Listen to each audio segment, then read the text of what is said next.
I'm Steve Carlson, the Democratic opponent of incumbent Amy Klobuchar. I'm running a write-in campaign against the sitting incumbent for U.S. Senate. Today I'm glad to announce that in response to our pleas and petition, the Minnesota Court of Appeals has filed our case seeking the issue of a writ of mandamus to enforce the June 8, 2017 order from the Minnesota Commissioner of Human Services, Governor Mark Dayton's aide and Tina Smith's colleague, Emily Johnson Piper, to pay my wife's medical bills on appeal of the senseless 2016 termination of her breast cancer treatment insurance coverage, medical assistance breast and cervical cancer, while she is even now still in treatment.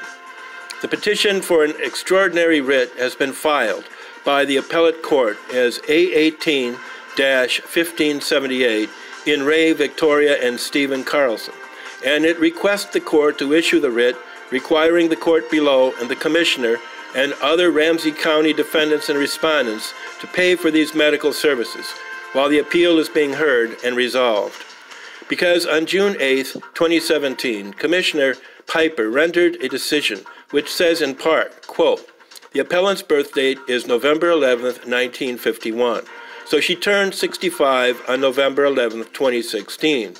She obtained medical assistance for breast and cervical cancer under the State of Minnesota Medical Assistance Program from 2013 until the agency terminated her coverage in July 2016 and determined that she was no longer eligible for that program, but was now eligible for medical assistance for the elderly program with a spend down."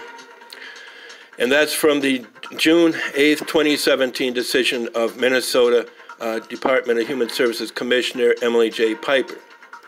The full decision is attached as Addendum B to the petition. And further, in October 2016, the agency determined that the appellant did not meet her spend-down requirements, so it sent out the notice to terminate her as of October 31st, 2016. This is from the spend-down program. The agency restored the appellant's medical assistance with a spend-down for November 2016. The agency should also restore coverage for December 2016 for the pending appeal.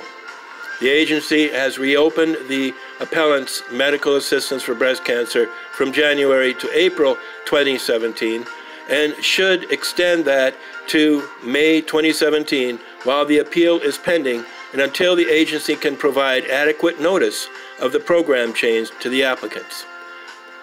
I'm one of the applicants. Now, we don't agree that they ever paid that back. It was never paid in the dates that the commissioner found, but she did order them to pay it on appeal.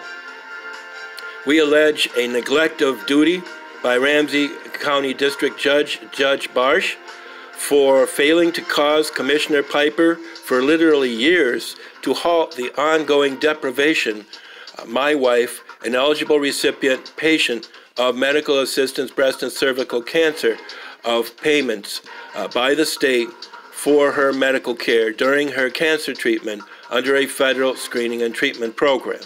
We have sought this remedy while the appeal, which is now moved to the Minnesota Court of Appeals as A18-1370, is being settled. Perhaps some of you are aware of a breast cancer case that inspired the rap song, "Fight Like a Girl, Can't You Feel the Rage?" Sage saved my family, but that was before the politicians got to her and canceled her breast cancer treatment insurance. Really, it was God on high who saved my wife. But the fact is that hundreds of Minnesota women are treated in precisely this way. They are surprised, shocked, and our conscience is shocked when local bureaucrats and people like Emily Johnson Piper, Esquire, Lori Swanson, Esquire, and Amy Klobuchar, Esquire, go into these women's medical files while they are in the cancer treatment promised by the government and cancel the health insurance that the U.S. Senate chose to save their lives, and now, as Olympia Snow put it, no longer watch them die. Now I put my trust in the Lord, not in man, and when her cancer treatment is scheduled to end later this year, After years of deprivation of life-saving medical care like therapy, surgery, and consultation, blocking things like mobility, nutrition, rest, and activity that help patients be truly cancer-free, we will be counting on Jesus Christ and God the Father to heal her. Not Democrat politicians and judges, but the law requires that she must be paid medical benefits for treatments rendered because of breast cancer, which is supposedly covered by a U.S. government and Minnesota government insurance program called Breast and Cervical Cancer Prevention and Treatment Act coverage. I've talked about this in campaigns before this cancer struck with Betty McCollum. Now, we maintain on appeal that the coverage was wrongfully terminated July 2016, as the commissioner said. Now at least it must be restored while the appeal is being disposed of by Minnesota courts. I'm Steve Carlson, and I'm running and seeking redress in the courts to force Governor Mark Dayton's administration to follow the law and stop throwing Granny off of the cliff.